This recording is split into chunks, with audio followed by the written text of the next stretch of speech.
going to realize it one day. That happiness was never about your job or your degree or being in a relationship.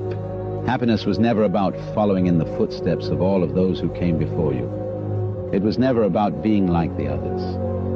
One day you're going to see it.